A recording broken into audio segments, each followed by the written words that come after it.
दोस्तों, एक SP madam अपने गाड़ी से महाकुंभ मेला में घूमने के लिए आती है। लेकिन वह देखती है कि उनके पिताजी वहां पर साधु बनकर लोगों से भीख मांग रहे हैं। जी हाँ मेरे दोस्तों, आप सही सुन रहे हैं। एक एसपी मैडम महाकुंभ मेला में घूमने के लिए आई थी, लेकिन उनके पिताजी वहां पर भिखारी बनकर लोगों से भीख मांग रहे थे। ये देखने के बाद एसपी मैडम हक्का बक्का रह जाती है। उनकी आंखें फटी की फटी रह जाती हैं। उनके आसमान तले जमीन खिसक जाते हैं। उसके बाद जो होता है, उसे देखने के बाद आप भी हैरान हो जाओगे। आखिर क्यों उस एएसपी मैडम के पिताजी मेले में साधु बनकर भीख मांग रहे थे? ये बहुत ही आश्चर्य वाली बात है। बेटी एसपी है और उनके पिताजी भीख मांग रहे हैं। दोस्तों, कहानी में बहुत ही मजा आने वाला है। इसलिए अगर आप जानना चाहते हैं कि उनके पिताजी भीख क्यों मांग रहे हैं, तो कृपया करके आप लोग इस वीडियो को अंत तक देखिएगा, ताकि आपको इसकी जानकारी मिल सके। तो चलिए दोस्तों, बिना समय बर्बाद किए इस कहानी को शुरू करते हैं।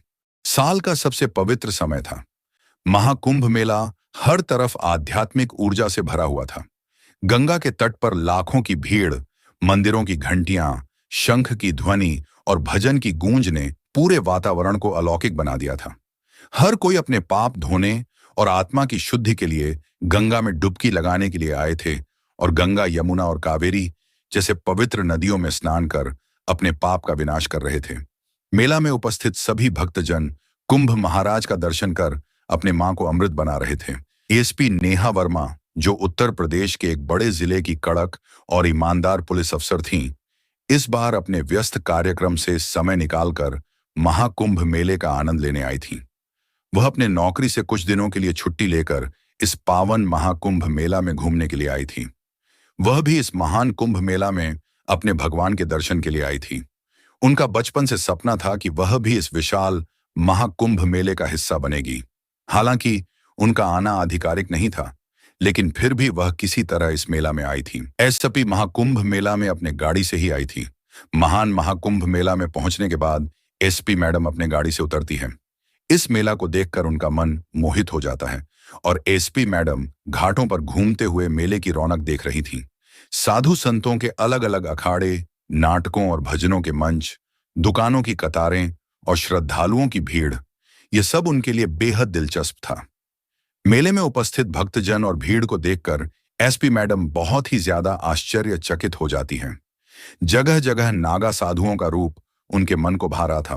ढेर सारे नागा साधु हुए और अघोरी अपने रूप से लोगों को आकर्षित कर रहे थे। एक तरफ सारे दुकानदार अपने दुकान चलाने में मस्त मग्न थे। भीड़ भाड़ से पूरा मेला में चहल पहल बना हुआ था। तभी अचानक भीड़ में एसपी मैडम की नजर एक साधु पर पड़ती है, जिनकी हालत बहुत बुरी थी और वह लोगों से भीख मांग रहा था। वह साधु भगवा वस्त्र पहने, हाथ में भिक्षा पात्र लिए बैठे थे।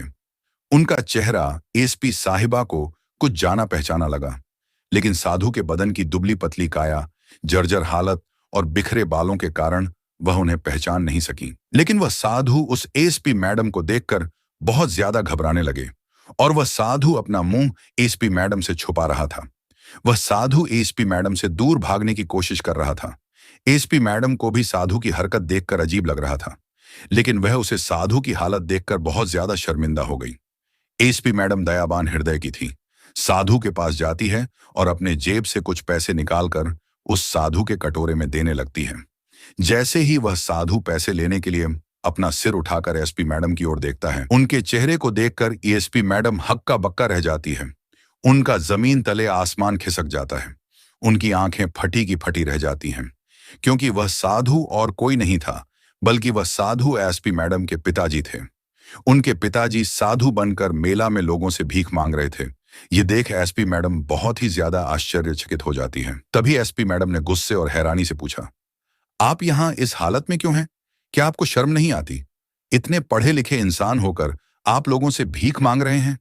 साधु ने शांत स्वर में कहा, बेटी, ये मेरी साधना है। मैंने मोह छोड़ दिया है।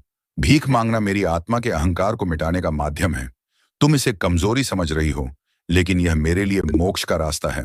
एसपी मैडम का गुस्सा और बढ़ गया और वे अपने पिताजी से बोली, यह मोक्ष नहीं, कायरता है। आपने अपनी जिम्मेदारियों से भागकर साधु बनने का बहाना किया। मां की हालत देखी है आपने, वह आज भी आपकी वजह से अकेली हैं।